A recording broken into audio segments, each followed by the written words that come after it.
Red Bull's engineer Adrian Newey has been engaged in creating projects that are outside of F1 for quite a long time. One of these projects is the newest hypercar RB17, as plans were revealed in Milton Keynes in the UK. There are some interesting features in this hypercar, and considering the fact that Red Bull is on to make some big splash this season, it will most likely be a very popular and wanted one. So let's not spend any second less, and let's start with the introduction of RB17, the hypercar that is set to blow things up for Red Bull. This car would be completely made and produced by Red Bull, as they have previously had experience in the hypercar industry by creating a joint project with Aston Martin.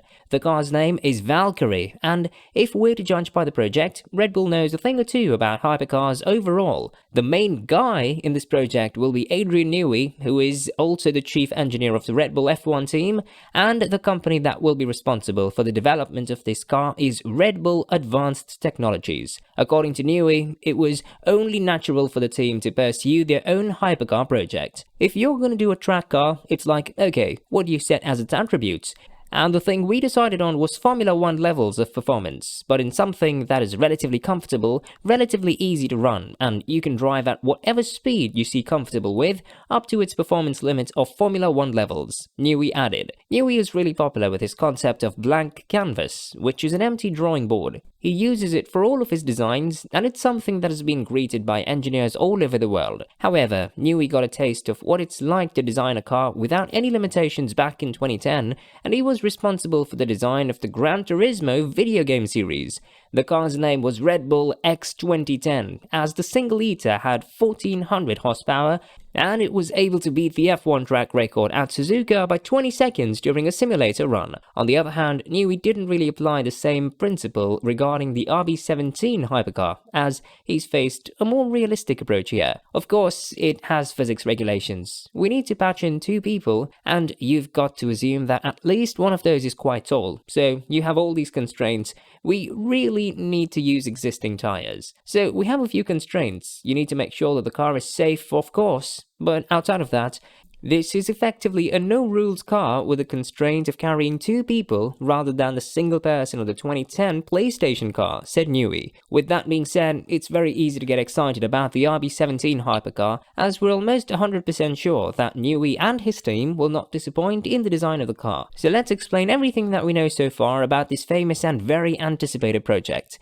The development of the RB17 is currently ongoing for the Red Bull Advanced Technologies, but it's worth mentioning that Christian Horner expects it to be up and running within 12 months. Therefore, the starting deliveries of the car will happen around 2024, according to the team's boss. The production number of this particular hypercar will be limited to 50, and the production rate will be 14 per year. Plus, there will be prototypes that will be used for development and testing. What's more exciting about the future owners of the car is that they'll be exclusively included with the Red Bull racing team through access to simulators, vehicle program development, and on-track training and experiences. In accordance with this, the Red Bull factory will give continuous support and maintenance to each owner. The name RB17 is related to a world pandemic of COVID-19. Why? Because hadn't the pandemic happened, the F1 technical regulations wouldn't freeze, and last year's Red Bull F1 car would have been called the RB17. However, the carryover to cut costs was enforced between 2020 and 2021, and Red Bull decided to name its car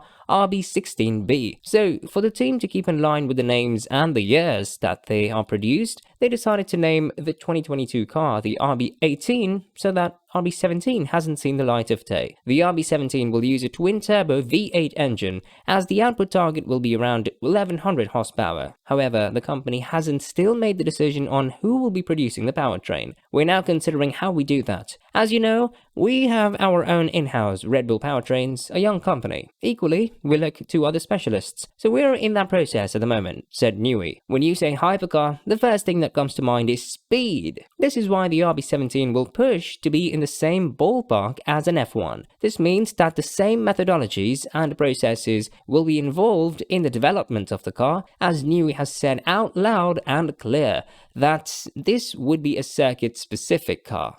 Of course, it will be circuit specific. The big battle really is weight. Once you kind of do a car that's big enough to take 2 people with a roof on it for practicality and safety for most people, then automatically the car becomes heavier than a Formula 1 car. It's then doing all the other things you need to do to try and achieve the performance, Newey said. We're excited about this project and we believe that every F1 fan in the world is too. Therefore, it's up to us to wait until 2024 and see what kind of a car the RB17 will be, as we put our hopes in Newey that he will not disappoint with his ingeniousness.